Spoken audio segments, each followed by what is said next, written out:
¿Te atreverías a entrar en una casa donde el aire te podía matar solo con respirar?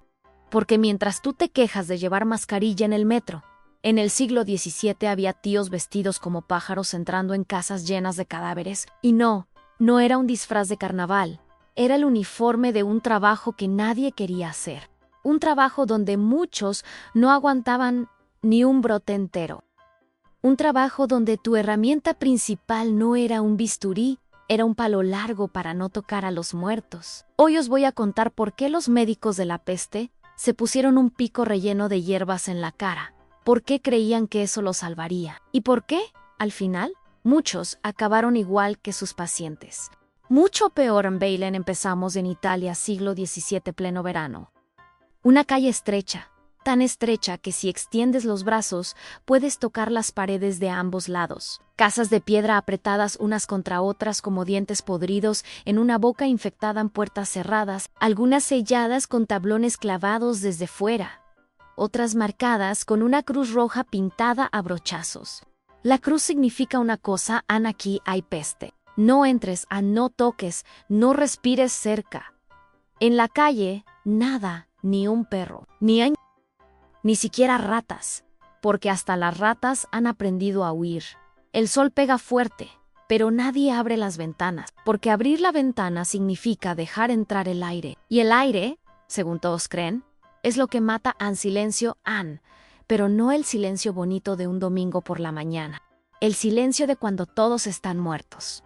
O muriéndose de repente, un sonido tos, una tos seca, profunda, rasposa, que viene desde dentro de una de esas casas selladas. Silencio, otra vez. Ahora, detalle importante que casi nadie sabe. Cuando piensas en médico de la peste, piensas en Edad Media, ¿verdad? Castillos, caballeros, trovadores, gente muriendo de forma medieval.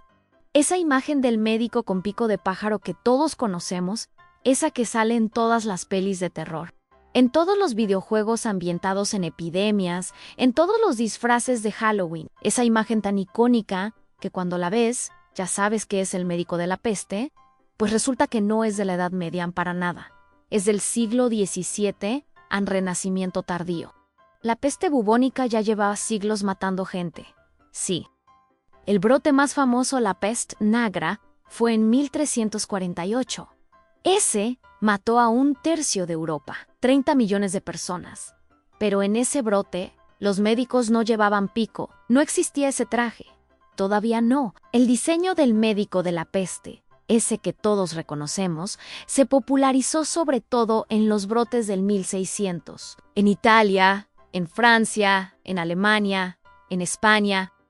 Ciudades enteras colapsando otra vez, 300 años después de la peste negra. Y esta vez con un enemigo que ya conocían, pero que seguían sin entender. Y los médicos necesitaban algo, lo que fuera, para poder entrar en esas casas sin morir ellos también en el intento. Así que algún genio, probablemente aterrado y desesperado, tuvo una idea: si el problema es el aire malo, pues nos ponemos una máscara que cambie el aire en fácil, ¿no? Pero sonaba bien, y cuando la gente se está muriendo por miles, cualquier cosa que suene bien se convierte en protocolo oficial, porque aquí viene el gran enemigo, el enemigo que nadie podía ver, que nadie podía tocar, que nadie entendía, pero que aterrorizaba más que la propia enfermedad: el aire. Sí, el puto aire que respiras ahora mismo sin pensar. En el siglo XVII no existía el concepto de gérmenes, bacterias, virus, microorganismos, todo eso era ciencia ficción. Así que cuando la peste arrasaba una ciudad, cuando la gente empezaba a caer muerta en las calles, cuando barrios enteros se convertían en cementerios, la gente buscaba explicaciones. Y la explicación más lógica, la más obvia para ellos, la que encajaba con todo lo que veían, era esta: el aire está podrido. El aire está enfermo, el ira te mata. Lo llamaban miasmas. Una palabra bonita para un concepto terrorífico. Emanaciones tóxicas, nieblas venenosas que salían de la basura acumulada, de los pantanos, de los ríos llenos de mierda, de los cadáveres pudriéndose en las calles, y que flotaban por la ciudad como nubes de muerte. No podías verlos, No podías esquivarlos. Si olías la muerte te olía a ti de vuelta. Si caminabas cerca de una casa infectada y sentías ese olor dulzón, pegajoso, a carne podrida, ya estabas condenado. Era una teoría simple, aterradora, intuitiva y completamente equivocada, pero era lo único que tenían. Lo único que explicaba por qué la peste se expandía tan rápido, por qué atacaba barrios enteros, por qué familias completas morían en cuestión de días. Así que toda la estrategia médica de la época, todos los tratamientos, todas las medidas de protección, se basaban en una sola obsesión paranoica. No respires el aire malo, cubre tu nariz en perfuma, todo lo que toques, quema hierbas aromáticas en cada esquina, aléjate del olor a podrido. Y si tienes que entrar en una casa llena de enfermos, más te vale llevar algo en la cara, lo que sea, que filtre ese aire del infierno antes de que llegue a tus pulmones. Y aquí es donde entra el pico. Ese pico largo, ridículo, aterrador, inconfundible. ¿Qué había dentro? Porque no era hueco Noen, el pico no era solo un tubo vacío. Estaba relleno hasta arriba, compactado, prensado. Lavanda para calmar, menta para refrescar, romero para purificar, clavo de olor para enmascarar, alcanfor para desinfectar, o eso creían, mirra, esa resina pegajosa que usaban para embalsamar cadáveros, pétalos de rosas secos y machacados en canela en polvo, a veces ajo machacado, porque todo el mundo sabía que el ajo ahuyentaba el mal, aunque nadie supiera por qué. Todo lo que oliera fuerte, todo lo que tuviera fama de ser medicinal, todo lo que pudiera cubrir, aunque fuera un poco, el olor a muerte, iba dentro de ese pico. Y no era una mezcla delicada, no era perfume caro, era una pasta densa, pegajosa, a veces húmeda, que se metía a presión dentro del cuero del pico y se quedaba ahí durante días. La idea era brillante. En teoría, cuando el médico respiraba, el aire pasaba a través de todas esas hierbas aromáticas y se purificaba, como un filtro natural. Como poner un ambientador en el coche, pero versión apocalipsis. El aire malo entraba por los agujeros del pico, se filtraba entre las hierbas y salía limpio hacia la nariz del médico en perfecto, científico, lógico. ¿Funcionaba? No, para nada en cero las bacterias pasaban igual. El contagio seguía su curso, pero lo importante no era que funcionara de verdad. Lo importante era que el médico pudiera aguantar. Porque imagina esto. Imagina entrar en una habitación donde hay 3 cadáveres pudriéndose desde hace 4 días en pleno verano. 35 grados. Sin ventanas abiertas porque todos creen que abrir ventanas empeora la peste. Con moscas por todas partes. Con ese olor. Ese olor que no es solo desagradable, es físico, te golpea en la cara como un puño. Te da arcadas instantáneas, te hace vomitar, impide pensar, te cierra la garganta. Te hace querer salir corriendo y no parar hasta llegar al otro lado de la ciudad. Así que sí, las hierbas no curaban nada, pero al menos permitían que el médico respirara sin desmayarse del asco en los primeros 5 segundos. Era supervivencia olfativa. Pero el pico no iba solo. No. Esto era un equipo completo. El traje de protección del siglo XVII. El EPI original, el hazmat medieval. Vamos a desglosarlo pieza por pieza porque cada elemento tenía su razón de ser, su lógica retorcida, su intención desesperada primero.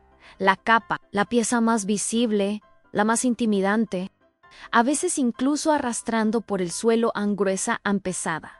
Normalmente de cuero encerado o lona tratada con cera de abeja y grasa animal. La idea era que el tejido fuera tan denso, tan impermeable, que los miasmas no pudieran atravesarlo. Básicamente, un impermeable, pero para vapores de muerte en vez de lluvia. Algunos médicos usaban capas negras, otros, capas marrones oscuras. El color no importaba. Lo importante era que fuera gruesa y que cubriera todo el cuerpo, porque según la teoría, los miasmas se pegaban a la ropa como polvo tóxico, así que cuantas menos partes del cuerpo quedaran expuestas, mejor. Luego, los guantes largos, de cuero grueso, que cubrían no solo las manos, sino también las muñecas, los antebrazos, hasta los codos, porque tocar a un enfermo directamente, con la piel desnuda, era impensable. Así que todo contacto físico se hacía a través del cuero. Y esos guantes no se lavaban después de cada visita, no sé. Pero nadie pensaba en contaminación cruzada. Eso no existía como concepto. El sombrero, un sombrero de ala ancha, como los que usan los peregrinos en las ilustraciones antiguas. ¿Por qué? No solo para parecer intimidante, aunque eso ayudaba. La idea era que el ala ancha evitara que las gotitas de saliva, de sudor, de lo que fuera que saliera de los enfermos, cayeran directo en la cabeza del médico, una especie de paraguas antifluidos corporales, y también servía para crear sombras sobre el pico, para que la gente no viera los ojos del médico, porque mirar a los ojos a un médico de la peste era mirar a la muerte, y era mejor no ver eso. Y el bastón. El bastón es mi parte favorita. Una vara larga de madera, a veces con punta metálica, que los médicos llevaban siempre en la mano. No era decorativo, no era para apoyarse, era una herramienta de trabajo. Se usaba para examinar a los enfermos sin acercarse demasiado, para levantar sábanas desde la distancia, para señalar bubones sin tocarlos, para apartar ropa infectada, para tocar cuerpos sin tocarlos, para medir el pulso golpeando suavemente la muñeca del enfermo desde medio metro de distancia, para abrir puertas sin usar las manos, para mantener a la gente alejada si se acercaban demasiado. El bastón era la extensión física de la paranoia del médico. Era su forma de decir: yo estoy aquí, pero no tan aquí en distancia. Esa era la clave. La obsesión en distancia física entre el médico y la enfermedad. Porque en el fondo, todos sabían una verdad horrible. Acercarse era morir. Tocar era morir. Respirar demasiado cerca era morir. Así que el traje entero era una arquitectura del miedo.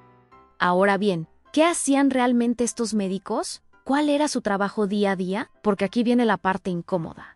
La parte que nadie quiere admitir. La mayoría no curaban una mierda. Su trabajo no era salvar vidas. Su trabajo, el trabajo real, el que estaba escrito en sus contratos municipales, era contar muertos, marcar casas, recomendar aislamiento, escribir informes. Eran más como inspectores de salud pública, como funcionarios del apocalipsis, que doctores. La rutina era siempre la misma. El médico recibía un aviso. Familia enferma en la calle tal, casa tal. Se ponía su traje completo, bastón en mano, y caminaba hasta allá. Tocaba la puerta con el bastón. Alguien abría, si es que alguien podía abrir, entraban, miraban, veía cuántos estaban enfermos, cuántos habían muerto ya, cuántos parecían estar a punto de morir.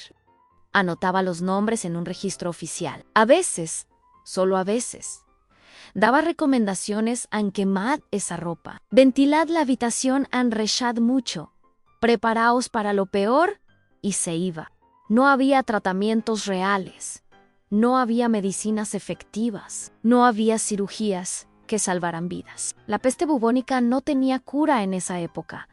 No había antibióticos. Esos no existirían hasta el siglo XX. No había sueros. No había vacunas. No había nada. Solo muerte lenta, dolorosa, inevitable, y médicos vestidos de pájaros tomando notas para la posteridad. Y lo peor, lo más jodido de todo esto, es que muchos de estos médicos ni siquiera eran médicos de verdad. No habían estudiado medicina en ninguna universidad prestigiosa. No eran doctores con años de experiencia salvando vidas. Eran tipos contratados por los ayuntamientos a toda prisa. A veces, sin ninguna formación médica real, solo porque eran los únicos lo suficientemente desesperados, lo suficientemente valientes o lo suficientemente estúpidos como para aceptar el trabajo, porque nadie más lo quería.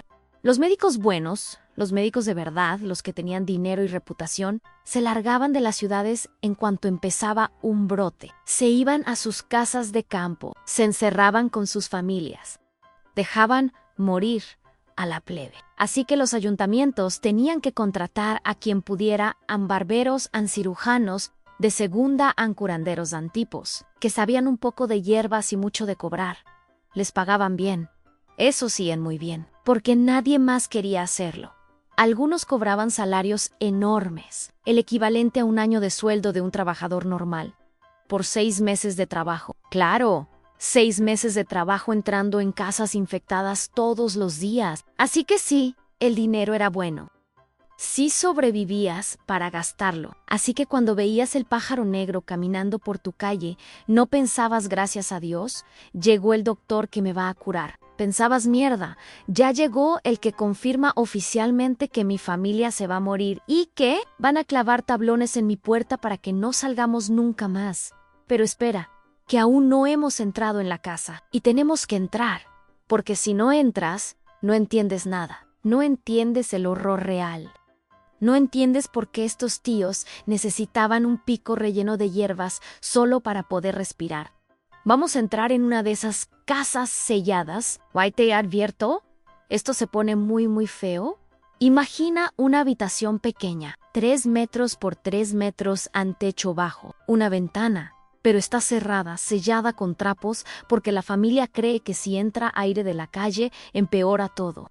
Así que no hay ventilación a nada, el aire está quieto, pesado, caliente, hace calor, a mucho calor. Y en el centro de la habitación hay una cama de madera con un colchón de paja. En esa cama hay 2 personas. Un hombre de unos 40 años y una mujer joven cuida a su hija. El hombre ya está muerto. Lleva muerto desde ayer por la tarde. Nadie lo ha movido, a nadie lo ha sacado. Porque sacar un cadáver de una casa infectada significa tocar el cadáver. Y nadie quiere tocarlo. Así que ahí está, tirado boca arriba. Los ojos abiertos, vidriosos, con moscas caminando sobre las córneas, la boca también abierta, con la lengua hinchada, negra. El olor que sale de esos bubones es indescriptible. Es dulce y podrido al mismo tiempo, como fruta fermentada mezclada con carne cruda, dejada al sol. La mujer joven todavía está viva apenas. Está consciente, pero no puede hablar. Solo tose en una tos seca, violenta, que termina en arcadas, cada vez cutos, scoop sangre. No mucho solo un poco, pero es sangre fresca, roja, que mancha la sábana que tiene sobre el pecho. Ella también tiene bubones en el cuello. En la axila izquierda, todavía no han reventado, pero están enormes, tensos, brillantes. Duelen tanto que no puede mover el brazo. Cada respiración es un esfuerzo. Cada segundo es agonía. El suelo de la habitación está cubierto de paja sucia, mezclada con vómito, con orina, con heces, porque los enfermos no pueden levantarse para ir al baño si es que tienen baño. Un balde de madera en la esquina está lleno hasta arriba de trapos empapados en sangre, en push, en fluidos corporales que nadie quiere nombrar. Y las moscas, san Dios, las moscas están por todas partes, en los cadáveres, en los enfermos, en las paredes, haciendo ese zumbido constante, incesante, que te taladra el cerebro. El olor es lo peor. No es solo el olor a muerte, es una combinación: carne podrida, sangre vieja, sudor rancio, orina fermentada, heces, vómito, infección, todo mezclado en un cóctel olfativo que te golpea en la cara en cuanto abres la puerta. Ahora, hablemos de algo que sí funcionó. Algo simple, algo brutal, algo que cambió la historia de las epidemias para siempre y que todavía usamos hoy. Esa palabra que todos aprendimos a odiar desde 2020. Esa palabra que significa encierro, aislamiento, soledad forzada. Pero en el siglo XIV, en Venecia, la ciudad más rica y poderosa del Mediterráneo, tuvieron una idea brillante, una idea nacida del miedo y de la experiencia. Venecia era un puerto. Barcos llegaban todos los días desde Oriente, desde África, desde toda Europa. Y con esos barcos llegaban mercancías, especias, sedas y también enfermedades. Así que cuando empezaron los brotes de peste, cuando empezaron a ver que la enfermedad venía en los barcos, tuvieron una idea radical. Si un barco llegaba de una zona donde había peste, no se le permitía desembarcar de inmediato. Tenía que quedarse anclado en el puerto, lejos de la ciudad, en una isla separada, durante 30 días. Los marineros, los pasajeros, todos tenían que quedarse en el barco, esperando. Si después de 30 días nadie se había enfermado, podían desembarcar. Si alguien enfermaba, el reloj se reiniciaba. Luego, alguien pensó que 30 días no eran suficientes, que la enfermedad podía tardar más en manifestarse, así que ampliaron el periodo. De ahí viene la palabra cuarentena. 40 días de aislamiento forzado. 40 días mirando la ciudad desde el barco sin poder bajar. 40 días comiendo raciones limitadas, durmiendo en cubiertas hacinadas, rezando para no enfermar. Y funcionó a no siempre. La expansión de la peste se ralentizó, porque aunque no entendían los gérmenes, aunque no sabían nada de bacterias ni de periodos de incubación, entendían algo básico. Porque cuarentena no significaba quedarte en casa viendo series y pidiendo comida a domicilio. Significaba que te encerraban literalmente. Con clavos, con tablones, con guardias armados en la puerta. Si alguien en tu casa enfermaba de peste, toda la familia quedaba sellada adentro. Nadie podía salir ni para comprar comida, ni para buscar ayuda, ni para escapar. Y si todos morían adentro, pues todos morían. Pero al menos no contagiaban al vecino. Era medicina colectiva sin piedad individual. Salvaban a la ciudad sacrificando a las familias. Matemáticas frías. Cuando piensas en la peste, cuando alguien menciona epidemias medievales, cuando ves una ilustración histórica sobre enfermedades, piensas en el pájaro, en ese médico con pico largo y capa negra.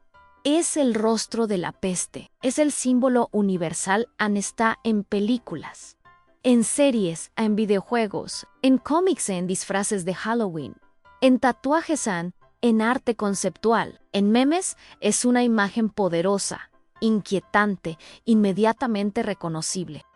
Pero aquí está el detalle curioso que casi nadie sabe. Esa imagen no era tan común en su época. De hecho, no hay cientos de ilustraciones contemporáneas del traje del pico. No hay miles de grabados medievales mostrando médicos vestidos de pájaros. La mayoría de los grabados y descripciones detalladas del traje del pico vienen de un solo libro, un solo documento. Un tratado médico francés de 1618 escrito por un médico llamado Charles Delorme. Él fue médico personal de varios reyes franceses, y él fue quien popularizó el diseño del traje. Lo documentó meticulosamente, lo dibujó con detalle, lo describió pieza por pieza, lo promovió como el uniforme oficial para médicos que trataban la peste. Y a partir de ahí, a partir de ese libro, la imagen se expandió, otros médicos lo copiaron, otras ciudades lo adoptaron. ¿Te atreverías a ponerte ese traje? ¿Te atreverías a caminar por una ciudad vacía, llena de casas selladas, sabiendo que detrás de cada puerta hay gente muriéndose, y que tu trabajo es entrar ahí y contar cuántos quedan? ¿Te atreverías a respirar a través de un pico lleno de hierbas, mientras el olor a muerte se filtra por cada rendija de tu máscara? Yo creo que la mayoría de nosotros saldríamos corriendo y con razón. El médico de la peste no era un monstruo. Era un humano haciendo un trabajo imposible, con herramientas inútiles, en una época sin esperanza. Y el pico que llevaba no era un símbolo de poder, era un símbolo de rendición, de aceptar que lo único que podían hacer era aguantar el olor y seguir caminando. Y ahora quiero saber, ¿os atreveríais a entrar en esa casa? Si habéis llegado hasta aquí, dejadme un comentario con la palabra secreta miasma. Quiero ver cuántos de vosotros sois lo suficientemente valientes o locos para respirar el aire de la muerte. Y si os ha gustado este vídeo, ya sabéis, suscribiros y activad la campanita para más historias asquerosas, reales y absolutamente aterradoras. Nos vemos en el próximo video y recordad, no todo lo que huele bien es seguro. A veces, las flores solo están ahí para esconder el olor a podrido.